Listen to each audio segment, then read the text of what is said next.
Tafsir Al-Azhar, Quran Surat Al-Ma'idah ayat ke-11. A'udzu billahi minasyaitonir rajim. Walaqad akhadallahu mitsaqa bani Israila wa ba'atsna minhum ithnai asyara naqiba.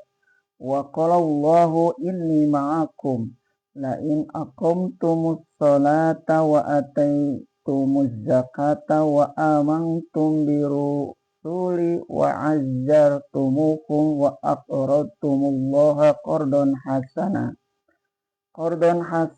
la ukaffiranna ankum sayiatikum wa la udkhilannakum jannatin tajri min tahtiha anhar. Faman kafara ba'da zalika minkum faqad dhalla sawa'as sabil. Dan sesungguhnya Allah telah mengambil janji Bani Israel, dan kami telah bangkitkan dari kalangan mereka 12 penyelidik, dan telah berfirman Allah, sesungguhnya aku adalah beserta kamu.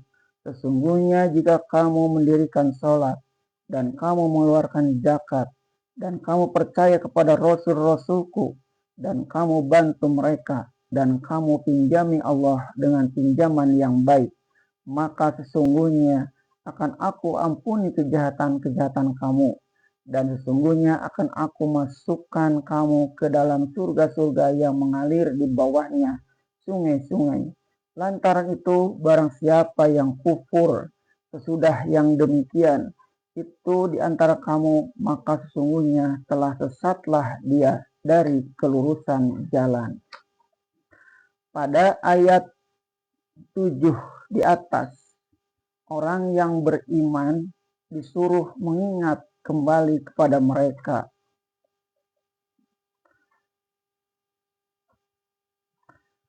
Pada ayat 7 di atas, orang yang beriman disuruh mengingat kembali bahwa mereka telah membuat perjanjian dengan Allah dengan baiat-baiat yang diadakan dengan Rasulullah SAW sendiri, sebagaimana tersebut di dalam surah Al-Fat ayat 10. Bahwasanya perjanjian baiat dengan Rasul berarti baiat dengan Allah, sebab Rasul tidak akan membuat baiat kalau bukan atas perintah Allah. Diperingatkan dalam ayat 7 itu bahwa mukmin yang sejati ialah berkata, sami'na wa ata'na, kami dengar dan kami patuhi.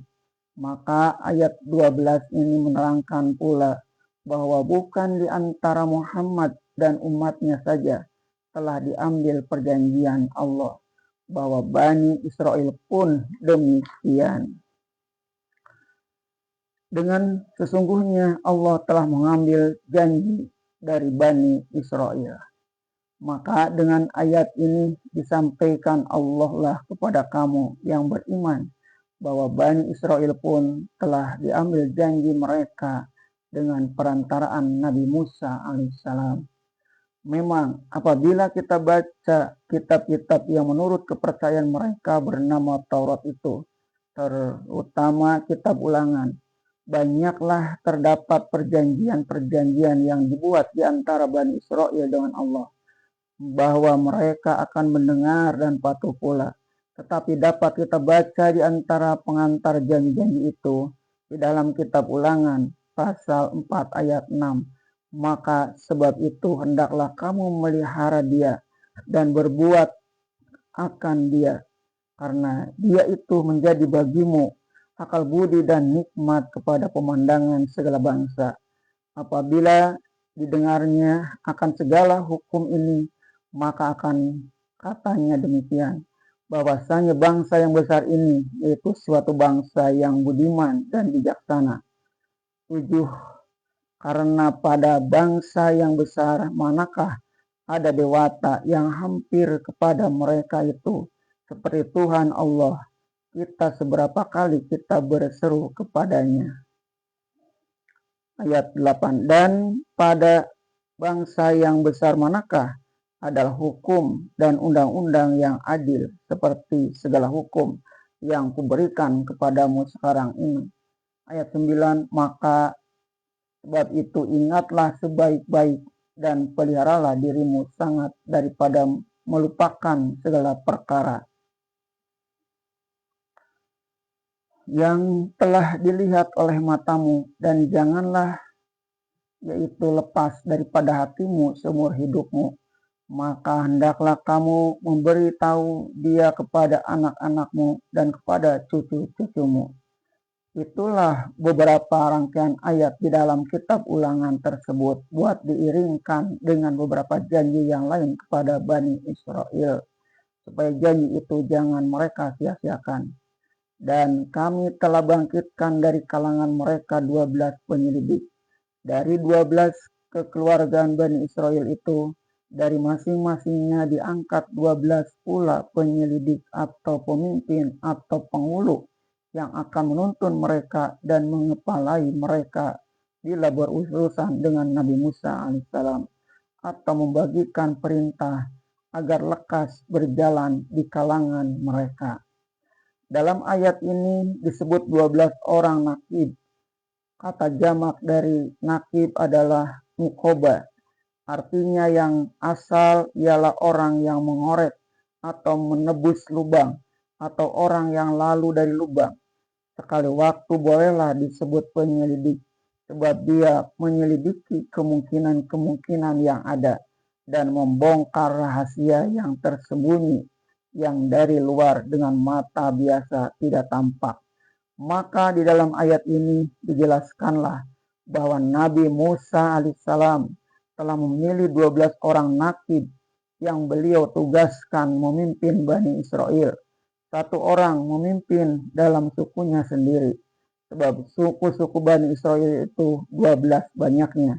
Yang 12 itu pula yang beliau utus menyelidiki keadaan negeri yang akan mereka taklukkan. Nabi kita Muhammad SAW setelah menerima barat dari kaum Al-Ansar di Aqobah atau Mina, telah menetapkan pula 12 orang pemuda, dari Aus 3 orang dan Khazraj 9 orang. Beliau tugaskan mengajak dan memimpin kaumnya masing-masing yang ada di Madinah supaya suka menerima Islam dan menyambut Nabi SAW apabila kelak hijrah ke sana. Dari 12 nakib Al-Ansar itu telah melaksanakan tugas mereka dengan sebaik-baiknya, sehingga lama sebelum Rasulullah hijrah, pengaruh Nabi Muhammad SAW telah tertanam lebih dahulu di Madinah karena usaha 12 orang yang menembus lubang-lubang kesulitan itu. Kata-kata nakib ini kemudian kita pakai oleh kaum Alawiyin, yaitu dari keturunan anak Ali bin Abi Thalib, Hasan dan Husain, yaitu dari perkawinan beliau dengan anak perempuan Nabi kita Muhammad SAW, Fatimah al-Batul. Menjadi adat istiadat bagi kaum keturunan Fatimah ini yang dengan resmi diakui menjadi keturunan Rasulullah SAW, mengadakan nakib, yaitu semacam pemimpin rohani di kalangan mereka, buat mencatat nama-nama keturunan mereka dan hubungan di antara satu cabang keturunan dengan cabang yang lain. Di negeri-negeri Islam yang sebagai Irak, Mesir, dan Syam terdapat jabatan-jabatan nakib al-asraf. Nakib ini bertugas menyelidiki keadaan masing-masing keturunan sampai kepada untung nasibnya dan muruahnya. Sebab Nabi SAW telah meninggalkan pesan bahwa cucu-cucunya itu tidak boleh menerima zakat. Sebab itu Nabi berkewajiban menjaga keturunan-keturunan Rasulullah yang di bawah pimpinannya itu jangan sampai jatuh air mukanya karena kemiskinan. Kalau perlu hendaklah dia dibantu oleh yang mampu di kalangan mereka dari pintu belakang. Sebab itu kerap kali yang kaya di kalangan mereka mengadakan harta-harta wakaf yang hasilnya buat perbelanjaan kaum sayyid atau syarif itu. Dalam penafsiran ayat ini kita beri arti nakib itu penyelidik, tetapi dengan makna yang lebih luas. Sebab nakib berarti juga harus berusaha melalui lubang-lubang kesukaran sehingga sampai dengan selamat ke sebelahnya. Setelah itu Allah berfirman, dan telah berkata Allah,